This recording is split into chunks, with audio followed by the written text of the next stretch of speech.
لکه خوشحال خان خټک ته یو ورځ یو ښځه راله ویل ته خو شاعر او د سر نه واله تر خپو پورې یو ځای به ما کې نه پرېږدي چې ته د شعر نه ونه باسي او صفت مې ونه کړي.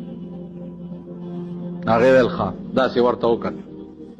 لګیا شو سترګې دې داسې دي غوږونه دې داسې دي ننګي دې داسې دي شونډې دې داسې دي غاښونه دې داسې دي سینه دې داسې ده ها ها چې نوم ته راغې نوم ته آخر کې ورته وایي چې د نامه نه ښکته حل ویلی نشمه د نامه نه ښکته حل ویلی نشم د نامه غوټی د ګل دی د ګلاب دې نوم کې که خیال وکئ څه شي غوټی غوندې دې نوم کې غوټی د نامه نه ښکته حل ویلی نشم حیا او د ادب او د احترام د وجې اگر چې اوس پاکستان کې خو د نامه نه ښکته حلونه شروع شو ستاسو خدای کور ران که په دې پاکستان جوړولو ستاسو خدای بیړي غرقه که ستاسو خدای هلاک او تباه او برباد که. پرون یو سړی راغی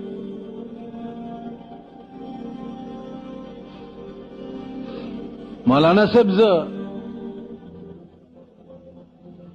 تبلیغی مرکز ته کله کله ځم نو چې زه راوځم نو هغه اثر را باندې بیا نه په څه ګډو وډو سر شو نو ما ورته وایي چې تا نیت کې به څه فرقي ته په نیک نیت ورځه او دا وایه چې خدای زه د نفس اصلاح کوم ته بیا تماشه کوه چې په تا اثر کېږي که نه ډېر خوشحال شو غریب او هسې ما سوچ وکړو چې دا اوس دړه نه دا پوښتنه د ما نه کوي. نو عزیزانو دا ځان قدرې چې دې وخت کې تاسو بچ کئ دغه هم توره ده بچي بچ کئ زمونږ بچي تباه کېږي لګیا دي د مولیانو بچي تباه دي د پیرانو بچي تباه دي د میاګانو بچي تباه دي د سیدانو بچي تباه دي د شیخانو بچي تباه دي د اجیانو بچي تباه دي غرق دي غږ نشي کولی پخوا به جینکۍ مټیزېدې اوس کالک ته زو غږ کې د سور بچی هغه مټیزېږي دا داسې ذلیل قوم او وایې وقتن په وقتن خدای کم سړی چې واګې وشلی او د دین نه باغي شي د سپي په مرګ مري مري که نه مري د سپي غوندې مردار پروتي او د سپي په مرګ مري مونږ ته به مرګ هم د سپي نصیب کېږي د سړیتوب مرګ به مونږ ته نه نصیب کېږي مونږ به د سپو په مرګ سهار نه یو هلک تپوس وکړی چې زه تماچې جوړوم هلته استاد راته وی چې دا ګټه حرامه ده مال هغه استاد دی چې کوم د امام دی د هغه علاقې خلک پوډر خرڅوي چرس خرڅوي افیم خرڅوي غلې کوي ډاکې کوي اجرتي قتلونه کوي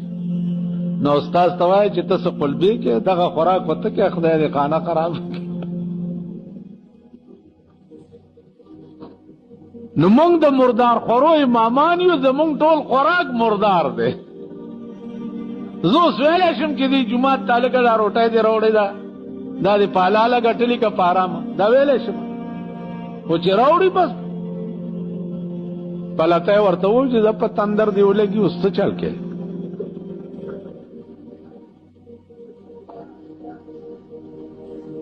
نو عزیزانو خفه نشئ که تاسو جهنم ته ځئ نو مونږ به هم سرداران یو زه دا ویلی شم په هدیره چې دا پلیت د جنازه زه نه کوم د ژوند ما ته معلوم دی د دې حرامي نکاح زه نه تړم د زندگی ما ته معلومه ده دا مونږ ویلی شو نو په وطن چې د ګنګۍ سیلاب راشي د ګنګۍ سیلاب نه جماعت هم نه بچ کیږي او نه تی ملا بچ کیږي او نه تی پیر صاحب بچ کیږي پیر صاحب په خلوت کې ناست دی او لوی واسکټ یې اچولی پیر صاحب دوا نه به مې نه وباسي او د غلا پیسې ولا ورکړي او ورته لاس اوچت کړي چې خدای دې د خنزیر بچی نورم لوی غل بچ کېږي نه. لاړ هغه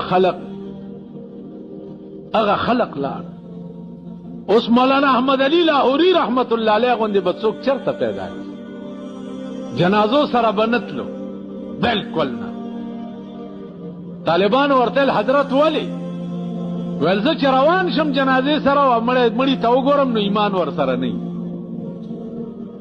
بې ایمانه رواني ما ته کشف وشي د هغه د جنازې نو دغه سره ایمان نه نو زه د بې ایمانه جنازې له نه ځم. اوس حضرت لاهوري به کوم ځای نه پیدا کړ.